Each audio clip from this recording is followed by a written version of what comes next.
my name is Jessica from Mocktail Fasssander, and today I'm going to answer the question, how can I tell if it's spam on Twitter? Using the magic of sticky notes. So today we're going to talk about how you can tell if either a user or a post on Twitter is spam. And they are different. You're going to treat those differently if you come across either a user that's spam or a post that's spam.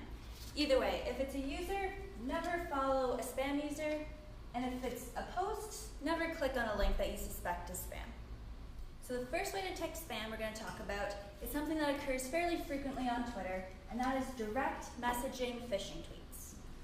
Now, these often are filled with drama. They're trying to evoke a panic response to get you to click on the link.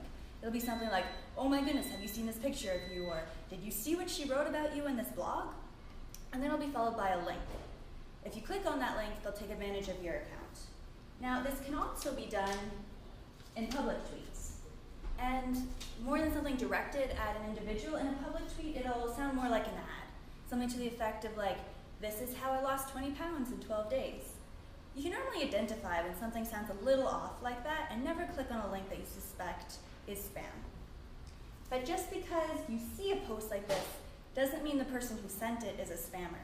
Unfortunately, if a user clicked on one of those links, the hacker can take advantage of their account and send out those messages from their account without them even knowing. So if you see a post that you suspect is spam from someone that you follow and you know isn't spam, always let them know. And advise them to change their password. It doesn't always work, but a lot of times changing your password will stop the access that this person has to your account. And always, always, always, if you suspect that a link is spam, don't click on it. So the second way to tell if something is spam on Twitter is to check their profile to see if it is incomplete or poorly done. Now, one of the easiest and quickest things you can see is if they have not changed their Twitter display picture. If they show up as an egg, that should be a huge red flag that they are most likely spam.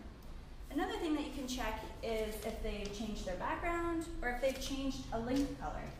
Spammers normally make a large amount of accounts all at once, so they don't have the time to go in and modify the little parts of an account. If you click on an account and the person has changed the background or the link color, they could still be spam, but most likely it's a personal account and they're taking time to customize it. Now, if they have no followers but follow a large amount of people, that should be another red flag. And finally, if they are a Twitter account that has no tweets, you can very well consider them spam. Now, a third way that you can identify spam on Twitter is if their tweets are just riddled with typos. If you're @mentioned by someone that you don't know and the tweet is filled with bad spelling, if it uses incomplete sentences, or if it is just total nonsense and you cannot make sense of what that tweet says, they are likely spam. So finally, we're going to talk about something that is fairly common on Twitter, and that is the porn bots. Now, to detect if a user that just followed you is spam or a porn bot, you could look at the Twitter photo that they have as their display picture, or see what the words are in their URL, and if either of those contain adult material or hint about gorgeous women or hot babes, then it is likely not a user and rather just a spammer using a porn bot, and please avoid those. So hopefully this was helpful in determining whether either a user or a post on Twitter is spam, and remember, don't follow spammers and don't click on their links.